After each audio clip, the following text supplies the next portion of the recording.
Roaring Moon is going to go for Waterfall. Critical hit takes down regular Slither Wing. Hello everybody, Ace Channel Liam here and welcome back to another episode of MetroMania, the ongoing Metronome-only double battle tournament to determine the MetroMania Champion. The heats for Season 13 have all ended and we are now into the first of our quarter-finals. We are getting closer and closer to that all-important grand final. Side note, I am recording this with COVID-19, so please bear with me. This commentary might be a little bit different to normal. But here's Roaring Moon versus Slither Wing, quarter-final 1. Here we go. Here we go. Slither Wing versus Roaring Moon to determine who's the first of our semi-finalists in MetroMania Season 13. Shiny Roaring Moon going to start things off with Ice Beam. Lucky for Slither Wing, Roaring Moon is not known for its special attack stat, that's for sure. Regular Roaring Moon, though, is going to go for Agility and increase its speed by 2 stages and make itself the fastest thing on the field. Not a bad shout, you know, unless somebody hits Trick Room, which would be awful. Here's Shiny Slither Wing, though, starting this round off for its team with a not very effective Shadow Ball. Not a great play there, but Slither Wing does have better special attack than Roaring Moon, if that's anything to go off. And now regular Slither Wing is going to go for Defense Curl and increase its defense, which against the Roaring Moon is a great play right there. You want to be avoiding those physical attacks as much as possible.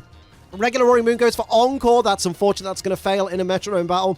Always does, always will. Over to Shiny Roaring Moon, though. What will it do here? It's going to go for Shell Smash. Oh, dear, oh, dear. Okay, so that's going to be... Oh, hit the subscribe button, by the way, and turn on all notifications so you never miss any Metromania. Yeah, down goes the special defense and the defense by 1 stage apiece, but up goes the special attack sharply, the speed sharply, and most importantly, the physical attack. We have a +2 Roaring Moon on the field already. Shiny Slither Wing goes for Hypnosis and lands it, you lucky duck, onto the regular Roaring Moon there. So going to put that Roaring Moon right to sleep for the foreseeable future. And now over to regular Slither Wing, and what can it pull out the bag here? It's going to go for Splash, and that's a really bad play for this part. You know, for this stage of the tournament, you don't want to be using Splash or Happy Hour or Celebrate. Here's Dig, though, coming out from the Shiny Roaring Moon, the one with the +2 attack stat, which isn't going to be very effective, I don't think, on the Slither Wing. But at the same time, it's still hidden from taking any damage. Regular Roaring Moon's fast asleep, so over to the regular Slither Wing there for the Synthesis. Going to restore its HP back up to maximum there, since it was well over halfway. And now the Shiny Slither Wing is going to follow up with a Power Trip. But it hasn't had any stat increases, so it's completely pointless. Not very effective. Shame there. Regular Roaring Moon fast asleep as the next turn begins. So over to Shiny Roaring Moon for the Dig. Does a decent chunk of damage there, even being not very effective. I always forget that Bug resists ground. Does anyone else? Here's a Lunge, though, which is more than super effective. My word, down goes regular Roaring Moon. Same type attack bonus and super effective. Big hit right there. Over to the regular Slither Wing now, who's going to go for Lock On. Oh boy, this is getting tense right now for the Roaring Moon team. What is the Shiny Roaring Moon going to do as it starts off the next turn? It's going to go for Infestation, which is a great play. Slowly wearing away at the Slither Wing, the regular Slither Wing there. Although it does need to start putting on a decent offense because it's still against 2 opponents. Here's Round, though, coming out from the regular Slither Wing there for a little bit of damage. A little, maybe a 5th or a 6th of Roaring Moon's HP. Here, oh, turnabout is fair play. Here comes Dig from the Shiny Slither Wing, so it's going to hit Roaring Moon on the next turn. There's the Infestation taking effect and slowly wearing away at the regular Slither Wing. Over to Roaring Moon now, who's going to fire off Darkest Lariat. It's not going to be very effective, but at +2 attack and that +1 defense curl, still had some decent damage behind it. That defense curl definitely helped from earlier in the battle. Here's a Mud Slap, though, from the Slither Wing onto Roaring Moon. Going to lower its accuracy by 1 stage, and the Dig is big damage there from the Dig from the Shiny Slither Wing, and there's regular Slither Wing getting worn away again by Infestation for another turn. Over to Roaring Moon now. What will it do here? It's going to go for Uproar, but it was avoided due to that accuracy drop from the Mud Slap. That's very, very lucky for the Slither Wing team. Shiny Slither Wing is now going to go for Thunder, but that's avoided by Shiny Roaring Moon. Very lucky for Roaring Moon there. And now regular Slither Wing, maybe hoping to actually do something successful, goes for Scold. Scold's in the game, lads. And that is not enough to take down Shiny Roaring Moon. Doesn't get the burn, but there's the Infestation once again. Scold confirmed, lads, although I think only Volcanion can learn it. And here is Roaring Moon with Hold Back. That's not going to knock anything out. Leaves Slither Wing on 1 hit point.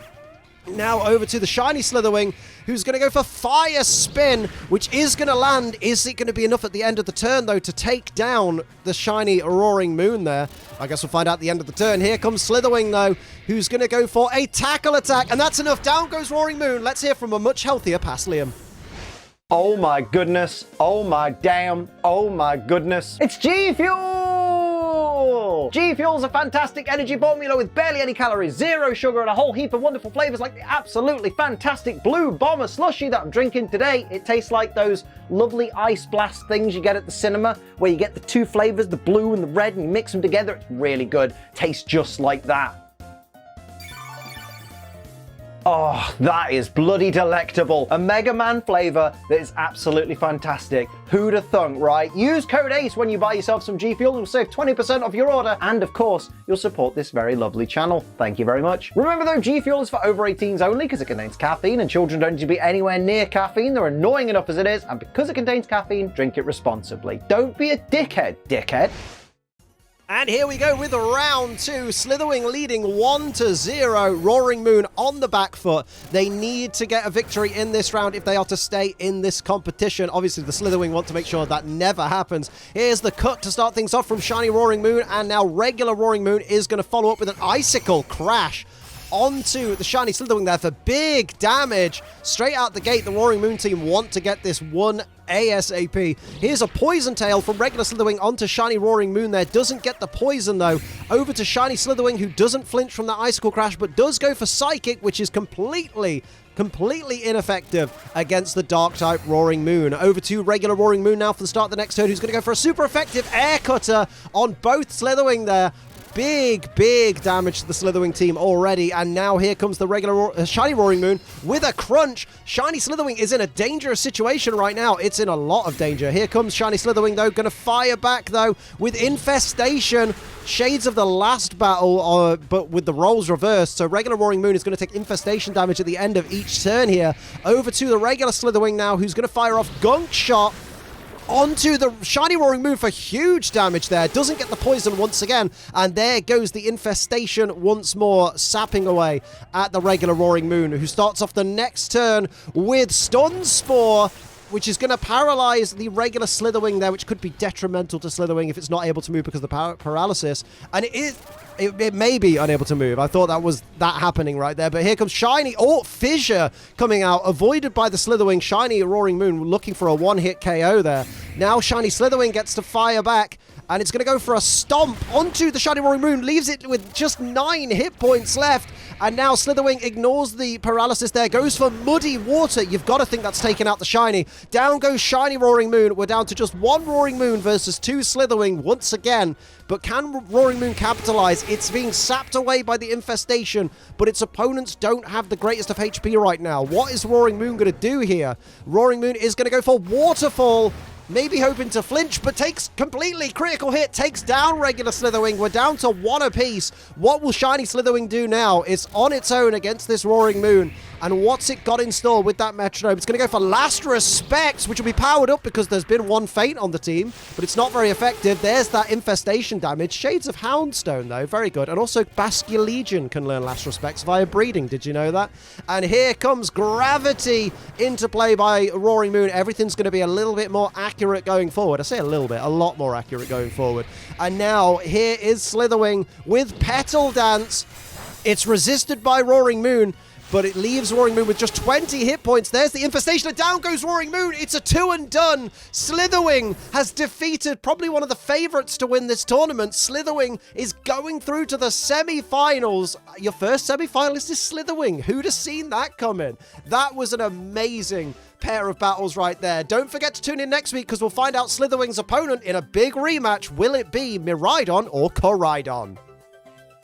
And just before the video ends, let's take a lovely opportunity to thank our wonderful Ace Trainer Ultra XL members: Bro Metapod, Purple Dragonair, Ghost Lupin, Sin City Yeti, Mumbai Cobra, Gear Overlord, Toy Bonnie, TJ the Nerd, Night Angel, Lucas Gates, Kingly Gamer YT, Viridian Folk, and Poke Trader Dean. Thank you all so much for your massive support on this channel. So that'll do it for another episode of MetroMania. I hope you enjoyed it. If you did, hit the like button. If you're new, hit the subscribe button. Share the video with a friend. But click the join button. That's a great idea to become a channel member. And of course, use code ACE for 20% 10% off G Fuel, and don't forget to come and hang out in my lovely, lovely live streams on this very channel. But until next time, I'm Ace Trainer Liam.